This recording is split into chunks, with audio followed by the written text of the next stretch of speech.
ஒரு மனிதன் இறந்த பிறகு அவனுடைய உடம்புலேருந்து முதல்ல சூடு தான் வெளியேறுது. எல்லாருடைய மனிதனுடைய வாழ்க்கையிலும் அப்பா சரியா இருந்தா ஓரளவுக்கு வாழ்க்கை நல்லபடியாகவே இருக்கு.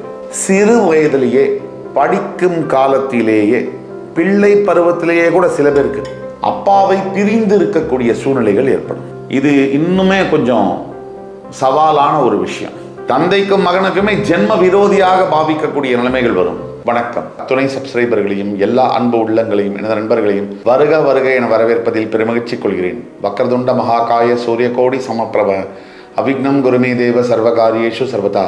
தென்னாட்டுடைய சிவனே போற்றி, என் நாட்டவர்க்கும் இறைவா போற்றி. நண்பர்களே, இந்த புத்தம் புதிய காணொலியில் உங்கள் அத்துணை பேரையும் வரவேற்பதில் மிக்க மகிழ்ச்சி கொள்கிறேன். இன்னைக்கு நம்ம மேஷராசியை பற்றி பார்ப்போம். மேஷராசி காலபுருஷ தத்துவத்துக்கு முதன்மையான ஒரு ராசி. மேஷம் அப்படின்னாலே சூரியன் உச்சம் பெறக்கூடிய இடம். அப்போ இன்னைக்கு நம்ம பேசுகிற தலைப்புக்கும் இதுக்கும் நெருங்கிய தொடர்பு உண்டு. சூரியன் ஒரு ஜாதகத்தில் எந்தெந்த இடத்துல இருக்கக்கூடாது, சூரியன் முதல் 6 வீடுகளில் இருந்தால் என்னென்ன பலன்?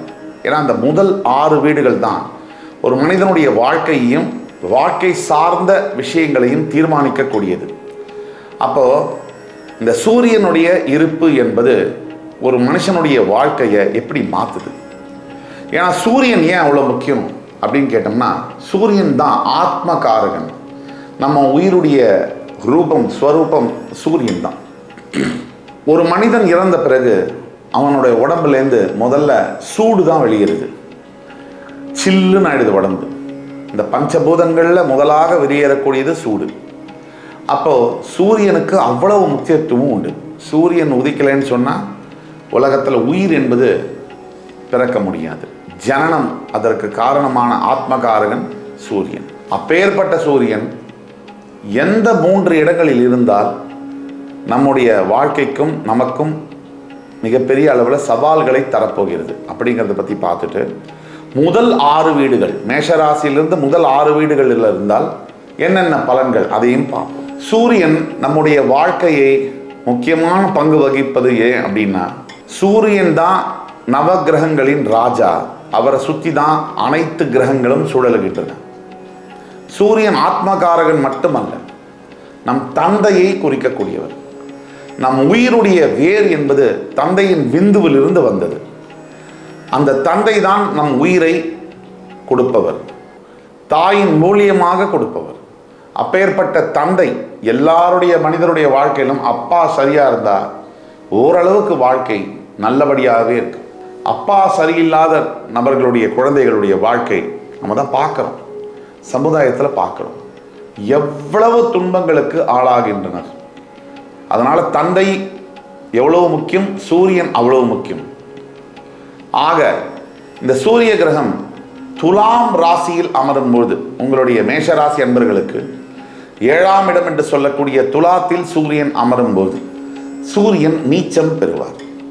இதனாலேயே என்னமோ சூரியன் நீச்சம் பெற்ற 95% மேஷராசி அன்பர்களை நீங்க பாருங்க. எய்தர் சிறு வயதிலேயே, படிக்கும் காலத்திலேயே, பிள்ளை பருவத்திலேயே கூட சில பேருக்கு அப்பாவை பிரிந்து இருக்கக்கூடிய சூழ்நிலைகள் ஏற்படும். அப்பா பையன் பாசம் இருக்கும். பிசிக்கலா அப்பா கூடவே தொடர்ந்து தினசரி வாழ்க்கையை நடத்த முடியாது. ஒரு வெகு சிலருக்கு தந்தை சிறு வயதிலேயே தந்தையை இழக்கக்கூடிய சூழ்நிலைகளும் பார்க்கிறோம். மேஷராசி அன்பர்களுக்கு பிறப்பு ஜாதகத்தில் சூரியன் நீச்சம் பெற்று துலாம் ராசியில் இருக்கும் பொழுது இந்த மாதிரியான வாய்ப்புகள் அதிகம். ஒரு 15 வயசுக்கு மேலேயே அப்பாவை பிரிந்து எங்கேயோ ஒரு இடத்துல போய் காலேஜ் படிக்கக்கூடியது, எங்கேயோ ஒரு இடத்துல பள்ளிக்கூடம் படிக்க வேண்டியது, இல்லை அப்பா தொழிலுக்காக அவர் வெளியூரில் இருக்கிறது, இது மாதிரியான நிலைகளை பார்க்கணும். ரொம்ப சில பேருக்கு தந்தையாரை இழக்கக்கூடிய சூழ்நிலையும் பார்க்கணும்.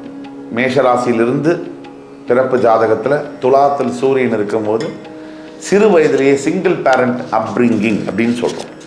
அம்மாவனால் வளர்க்கப்படக்கூடிய குழந்தைகளாக கூட இருக்கும்.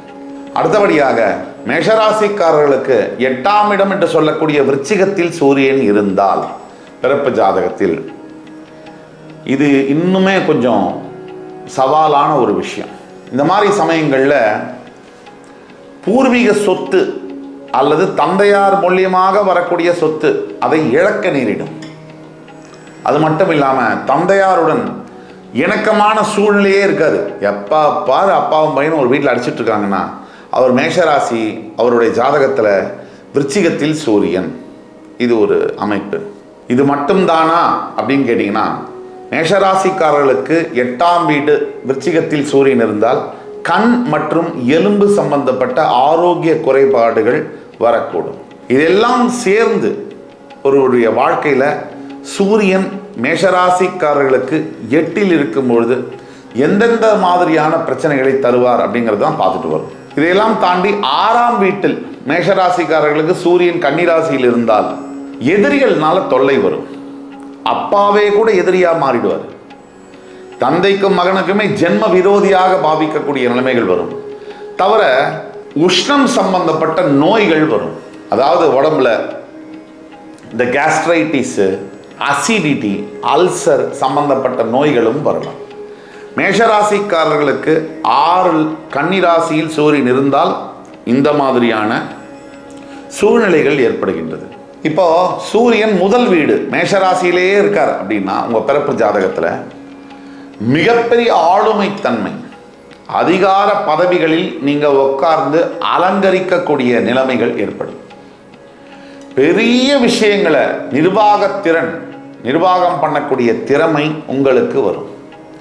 இது சூரியன் உங்கள் ராசியின் முதல் வீடான மேஷ ராசியில் இருக்கும் பொழுது. மேஷராசிக்காரர்களுக்கு சூரியன் 2ஆம் வீடு என்று சொல்லக்கூடிய ரிஷப ராசியில் இருக்கும் பொழுது அதிகமாக நீங்கள் செலவு பண்ணுவீங்க. தவிர பேச்சு திறமை பிரகாசமாக இருக்கும். அநியாயமாக பேசுவீங்க. வானத்தை பிளந்து வைகுண்டத்தை காட்டுவேன் அப்படின்னு பேசுவீங்க. தவிர உங்களுக்கு வாய், கண், தொண்டை போன்ற விஷயங்களில் சில ஆரோக்கிய குறைபாடுகள் வரக்கூடும். ஆனாலும் ஒட்டுமொத்தமாக உங்களுடைய அறிவுத்திறனாலும் பேச்சு திறமையாலும் உங்கள் வாழ்க்கை நீங்கள் பிரகாசமாக வாழக்கூடிய தன்மை இருக்கும். மற்றவங்களை ஈஸியாக கவரக்கூடிய தன்மையும் இருக்கும். எதிர்பாலினத்தர, அதாவது ஆணாக மேஷராசி என்பவர்கள் இருந்தால் பெண்களை அட்ராக்ட் பண்ணக்கூடிய அமைப்பு இருக்கும். பெண்ணாக மேஷராசி அன்பர்கள் இருந்தால் ஆண்களை அட்ராக்ட் பண்ணக்கூடிய அமைப்புகள் இருக்கும். சூரியன் மேஷராசியிலிருந்து 3ஆம் வீடு என்று சொல்லக்கூடிய மிதுனத்தில் இருந்தால் தொலை தொடர்பு, ஐடி சம்பந்தப்பட்ட வேலைகளில் கொடிகட்டி பறக்கக்கூடிய அமைப்புகள் நடக்கும். நண்பர்களினால் உபாயம், உதவிகள் கிடைக்கும்.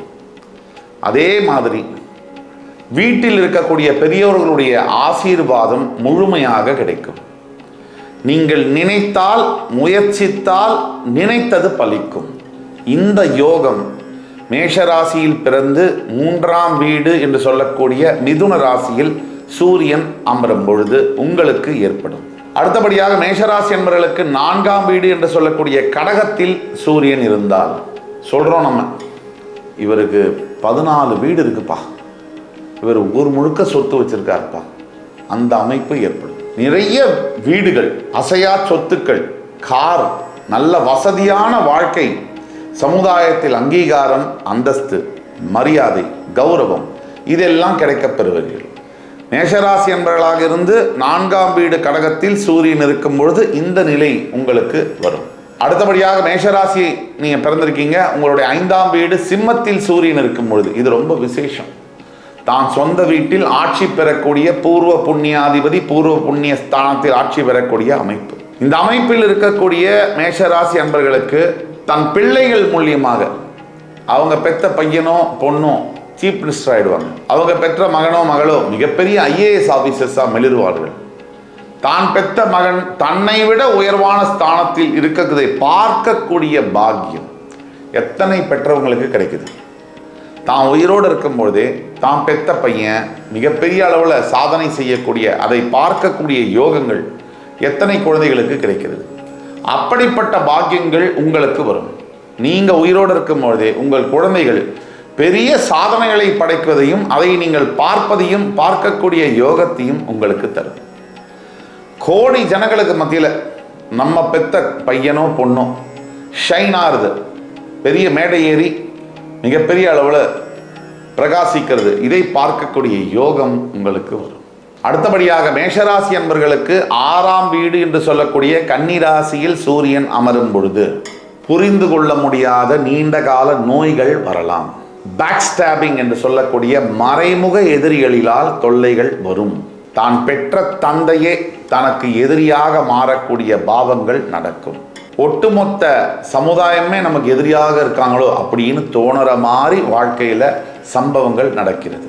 ஆக 1ஆம் இடத்திலிருந்து 6ஆம் இடம் வரைக்கும் சூரியன் அமர்ந்தால் என்னென்ன பலன்கள்னு பார்த்தோம். இப்போ உங்களுடைய பிறப்பு ஜாதகத்தில் உங்களுக்கு சந்தேகங்கள் இருக்குது, உங்களுக்கு கேள்விகள் இருக்குது அப்படின்னா கீழே கொடுக்கக்கூடிய வாட்ஸ்அப் நம்பரில் எங்களை காண்டாக்ட் பண்ணி ஆன்லைன் அப்பாயின்மெண்ட் வாங்கி என்னுடன் நேரடியாக 1-to-1 டிஸ்கஷனில் நம்ம பண்ணும்போது உங்களுக்கான லைஃப் ப்ரெடிக்ஷன்ஸை மிக துல்லியமாக அக்யூரேட்டாக கணித்து தர முடியும்.